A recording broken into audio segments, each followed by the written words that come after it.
जय श्री राम।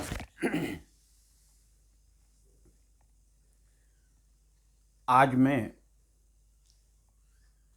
आपके सामने आपके जीवन को उन्नत बनाने के लिए आपको इस संसार में जितनी आपकी क्षमताएं हैं उससे अधिक सफल बनाने के लिए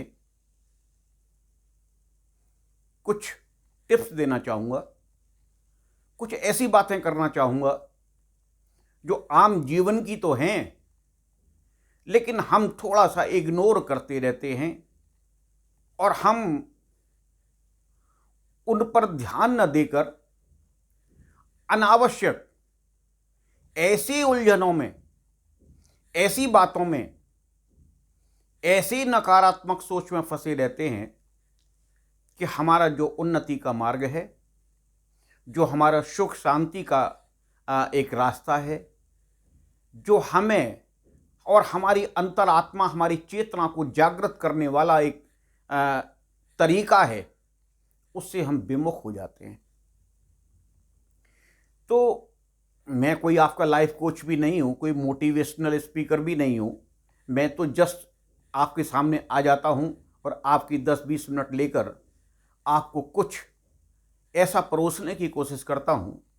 हो सकता है कि जीवन के किसी भी मोड़ पर आपको उनमें से कोई एक भी बात अपील कर जाए और आपकी उन्नति का मार्ग प्रशस्त करे। अगर हम जीवन में कुछ 4-5 ऐसी बातें हैं जिनका हम विशेष रूप से ख्याल रखें और अपनी सोच में उनको फर्स्ट लाइन में रखें, तो हो सकता है कि हमारा प्रगति पथ और भी बढ़िया प्रशस्त हो। उनमें पहला है तुलना। आप माने या ना माने, ये मानवीय प्रकृति भी है कि हम हर समय अपना तुलनात्मक अध्ययन करते रहते हैं और उस तुलनात्मक अध्ययन में इतने कभी कभी इन्फीरियरिटी कॉम्प्लेक्स में फंस जाते हैं कि हम अपने जीवन का ध्येय, अपनी उन्नति का मार्ग, अपने प्रगति पथ को ही भूल जाते हैं और उसी तुलना में ये सोचते रहते हैं कि हाय देखो वो कितना आनंद ले रहा है, वो कितना रईस हो गया है, या वो यूँ स्वस्थ है, वो यूँ हैं, वो त्यों हैं। हालांकि ईश्वर की दी हुई आप पर वैसे तो उसकी कोई सीमा नहीं है, लिमिटेशन नहीं है, लेकिन फिर भी आप शारीरिक रूप से स्वस्थ हैं, आपके इच्छा के अनुसार आपकी संतान है, आपको रहने के लिए प्रभु ने एक ठीक सा आपको स्थान दे रखा है, आपका कार्य व्यवसाय जो कुछ भी है वो सब कुछ सुचारू रूप से चल रहा है। फिर भी तुलना, कंपैरिजन हमें कहीं ना कहीं ऐसा नौचता रहता है कि हम अपने को आगे बढ़ाने में और 2 कदम पीछे कर लेते हैं। तो हम हर समय ये प्रयास करें कि हमें जैसा प्रभु ने बनाया है, जो कुछ भी दिया है, जैसे भी हैं, हम उसके सहारे उन सबको अपनी बैसाखी बनाकर, उस प्रभु की कृपा को अपना सहारा बनाकर, उनको धन्यवाद देकर आगे बढ़ते रहें जितना भी हम में सामर्थ्य है। अन्यथा हम हो सकता है वहीं रह जाएं या और पीछे 2 कदम हो जाएं और बाकी सब लोग जो आपके साथ चल रहे थे या आपने जिनको बचपन से देखा वो जाने कितने आगे निकल जाएं। इस बात को मैं एक तरह से आपको समझाना चाहूँगा कि एक लगभग 50-55 साल का व्यक्ति था, ईश्वर की कृपा से वो स्वस्थ था, ऐसी कोई बीमारी नहीं थी, अपना जीवन चलाने के लिए उस पर जैसा भी व्यवसाय था ठीक था, कोई ऐसी कठिनाई किसी भी रूप में नहीं हो रही थी। मन की इच्छानुसार चलने वाली हर चीज़ से मतलब है कि जो आम भाषा में जिनको कहा जाता है वो सब उसके पास उपलब्ध थी। बच्चे भी थे, सुंदर पत्नी भी थी, लेकिन दिन रात इसी कंपैरिजन में, ओहो वो तो मेरे साथ यूँ था, वो देखो कितना आगे निकल गया, मैं कहाँ रह गया, उसके पास यूँ गाड़ी है, मेरे पास यूँ नहीं है, मेरे पास ये है, मेरे पास वो है। और इसको सोचते सोचते वो इतना डिप्रेशन में आ गया कि उसका जीवन भी चलना दूभर हो गया, परेशान था। 6 महीने निकले, 1 साल निकला। पत्नी अनवरत उसकी ओर देख देख कर बहुत दुखी होती थी कि पता नहीं इनको क्या परेशानी है, क्या सोच है, और या क्या किस तरह से कहीं कितनी जटिलताओं में ये कहीं है कि जिसकी वजह से हो सकता है समय ख़राब चल रहा हो, क्यों ना किसी से मैं इसके लिए सलाह लूँ। तो वो अपने उन पति महोदय को लेकर एक साइकेट्रिस्ट के पास गईं। वो साइकेट्रिस्ट मनोवैज्ञानिक इलाज भी करता था, साथ में एस्ट्रोलॉजी का भी बहुत अच्छा उसे ज्ञान था, आदमी के मनोभाव को पढ़ना भी अच्छी तरह से जानता था। उसने कुछ देर उससे काउंसलिंग की। उसके बाद पत्नी ने कहा कि भाई साहब ज़रा इनकी जन्म कुंडली भी देखिए आप, क्या बात है, ये क्यों परेशानी में है, कैसे ठीक होंगे। तो काउंसलिंग के दौरान उसने समझ लिया कि इनको कोई परेशानी नहीं है, केवल केवल और केवल हमेशा अपने जीवन को, अपने जीवन में प्राप्त चीज़ों की तुलना दूसरों से करके ये अपने आप में ही परेशान रहते हैं, जिसकी वजह से इनकी ये स्थिति है। अगर ये इससे उबर जाएं तो इनका जीवन अच्छा हो सकता है। तो कुछ देर के बाद उन्होंने उस व्यक्ति को एक सलाह दी। उन्होंने कहा कि आप मेरे कहने से एक काम करेंगे। बोले बताइए क्या करना है। कि आपने हाई स्कूल कहाँ से की थी। तो उन्होंने बताया कि मैंने फला फला विद्यालय से फलानी जगह से की थी। तो बोले आप वहाँ जाएं और हाई स्कूल का अनुनय विनय करके, प्रार्थना पत्र देकर, जैसे भी संभव हो उस समय का अपना एक रजिस्टर निकलवाएं जिसमें कि आपके सहपाठी साथ जो पढ़ते थे। बोले क्या मतलब। बोले आप जाएं और निकलवाएं और उन आदमियों का सबका ब्यौरा अपने पास लेके आएं और फिर उनके बारे में पता लगाएं, और 1 महीने बाद ये सब करने के बाद मेरे पास आना। वो वहाँ से उठ के तो चले आए, सोचने लगे यार कहाँ मुझे पत्नी ने झंझट में फंसा दिया, ये क्या मतलब हुआ, ये कोई मेरी परेशानी का इलाज है कि ये वहाँ जाओ तहाँ जाओ। लेकिन उसने सोचा हो सकता है कोई कुछ न कुछ, क्योंकि मनोवैज्ञानिक हैं, कुंडली भी देखना जानते हैं, तो 1 माह का समय दिया है, देखता हूँ। तो वो उस शहर में उस विद्यालय में गए। काफ़ी अनुनय विनय करने के बाद उनको उस समय का वो हाई स्कूल का रजिस्टर मिला, और वो रजिस्टर वहाँ से लेकर उन्होंने उसके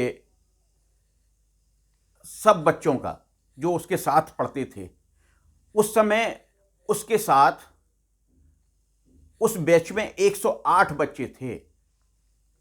उन 108 बच्चों में उसको केवल 78 बच्चों का डिटेल प्राप्त हुई, या वो ले तो 108 का आया लेकिन 78 आदमियों से वो संपर्क कर पाया, उनसे या उनके परिवार से। 78 से संपर्क करने के बाद उनमें से एक वो भी था, तो बचे 77। 77 में से पता लगाते लगाते उसको पता चला कि इसमें से 18 तो बैकुंठ धाम जा चुके,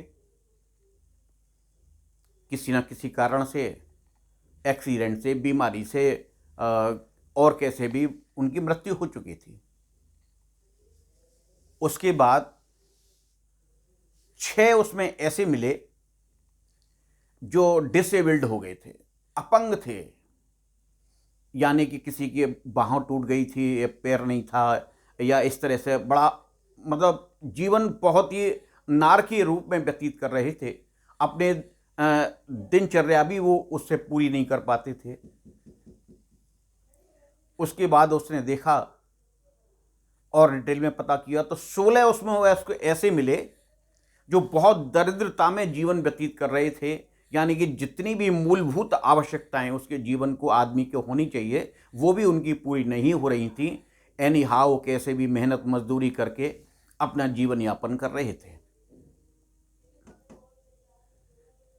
उसमें 3 उसको ऐसे भी मिले जो कि विदेश में चले गए थे। विदेश में जाने के बाद वो उनसे संपर्क नहीं कर पाया। जाहिर है विदेश जाने पर वो कहीं ना कहीं संपन्नता को प्राप्त हुए होंगे या अपना अच्छा कार्य कर रहे होंगे, किसी अच्छी जॉब में होंगे। 5 ऐसे भी मिले जिनके बच्चों ने उनको इतना प्रताड़ित किया था कि वो अनाथालय में रह रहे थे।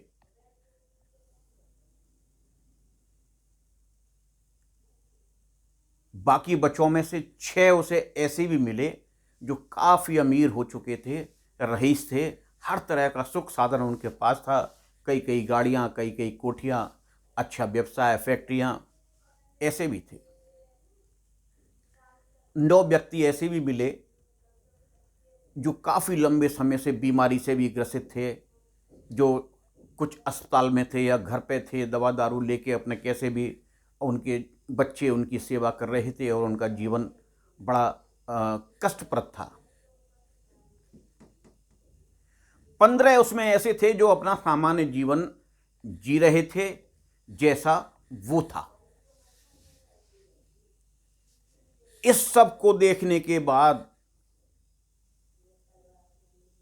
उसने बैठकर ये मनन किया कि हे ईश्वर, आपका बहुत बहुत बहुत धन्यवाद है कि मैं आज की डेट में बहुत सुखी हूँ। मैं किसी से अपनी तुलना आज की बात नहीं करूँगा। तुलना करने का मेरा मतलब ही क्या है? ये दुनिया बड़ी रंग बिरंगी है। अब तक तो मैं यही समझता था कि मैं बहुत पीछे रह गया हूँ, सब दुनिया आगे बढ़ गई और मैं यूँ, और मुझ पे ये नहीं है, वो नहीं है। नहीं, ईश्वर ने मुझे बहुत कुछ दिया है। मैं स्वस्थ हूँ, किसी बीमारी से ग्रसित नहीं हूँ, जीवन की मूलभूत आवश्यकताएं सब पूरी हो रही हैं, बच्चे संस्कारी हैं, अपने अपने कार्य पर लगे हुए हैं, पत्नी भी मेरी सुसंस्कृत है, अपने आचार से, विचार से, व्यवहार से मेरी सहधर्मिणी बनी हुई है। तो वो बड़ा प्रसन्न था। अब उसका वो जो डिप्रेशन और जो परेशानी और जो उसके जो कुछ दिमाग में था सब कुछ जाता रहा और अब वो मुस्कुराना सीख गया। 1 महीना इसी उहापोह में सब पता लगाने में, सोचने समझने में बीत गया। उसके बाद 1 महीने बाद वो पुनः उन मनोवैज्ञानिक जी के पास गया और जैसे ही पहुंचा तो उसका स्वरूप बिल्कुल बदला हुआ था। वो पहुंचते ही बड़े अच्छे ढंग से मुस्कुराकर उनका अभिवादन किया, उनके पास बैठा और उनको बहुत बहुत बहुत बहुत धन्यवाद देने लगा। कहने लगा कि आपने मेरा बिल्कुल सही इलाज कर दिया, आपने मुझे सही मार्ग दिखा दिया। अब मैं समझ गया कि जीवन क्या है, कैसे जिया जाता है। इसको किसी से कभी कोई तुलना मत करो। ईश्वर ने जो कुछ भी आपके प्रारब्ध के अनुसार, आपके कर्म फल के अनुसार, आपके व्यक्तित्व के अनुसार, आपकी शारीरिक क्षमता के अनुसार आपको जो कुछ दिया है बहुत ठीक है, और जितना भी आप कर सकते हैं उसको और बढ़ाने का प्रयास करें। तो जीवन का एक सूत्र यह है कि आप अपने आप की कभी किसी से तुलना न करें। नंबर 2, आप कभी किसी की आलोचना में रत न रहें। यह भी एक बहुत बड़ा दुर्गुण है और यह दुर्गुण आपको आगे नहीं बढ़ने देता और आपकी ईर्ष्यालु प्रवृत्ति को दिन पर दिन बढ़ाता है और आप हमेशा दूसरों के चिंतन में, दूसरे की आलोचना में, छिद्रान्वेषण में लगे रहते हैं कि पता नहीं ये ऐसा क्यों है और उसका यूँ है, वो ऐसा था, वो वहाँ गया था, वो फलाना ठीका। इस तरह से आलोचना करना भी एक महापाप है, ये पाप की श्रेणी में आता है। तो इसलिए अपने मन चित्त को इस सब बातों से, किसी की आलोचना करने से बिल्कुल हटाइए। आपको कोई किसी की आलोचना करने का कोई, पहली बात तो राइट नहीं बनता, आपका कोई अधिकार नहीं है आप किसी की आलोचना करें। आप आलोचना कर कैसे सकते हैं? हो सकता है आपकी नज़र में वो नकारात्मक कार्य हो, लेकिन समाज के लिए, संसार के लिए वो अच्छा कार्य कर रहा हो। तो आप ऐसी आलोचनात्मक बुद्धि को बिल्कुल तुरंत अपनी किताब से, अपनी सोच से, अपनी समझ से हटा दीजिए। तीसरा बिंदु यह है कि आप कभी भी शिकायत न करें। किससे शिकायत ना करें? किसी से भी शिकायत ना करें। किस बात की शिकायत ना करें? अरे क्या बताऊं, भगवान ने तो मुझे कुछ, मेरे ऊपर कृपा बिल्कुल नहीं की है, मैं दिन रात बीमार रहता हूँ, और ये है, और मुझे ये नहीं दिया, मुझे वो नहीं दिया, मेरा बच्चा ऐसा है, मेरी पत्नी ऐसी है, और पता चला इन्हीं शिकायतों में जीवन निकल गया, और निकालते रहे, और आगे करने को कुछ था ही नहीं और कर ही नहीं रहे।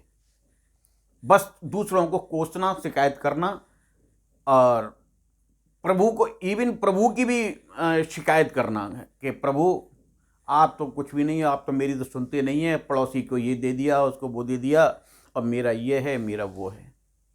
ये शिकायत करने की प्रवृत्ति बहुत खराब है।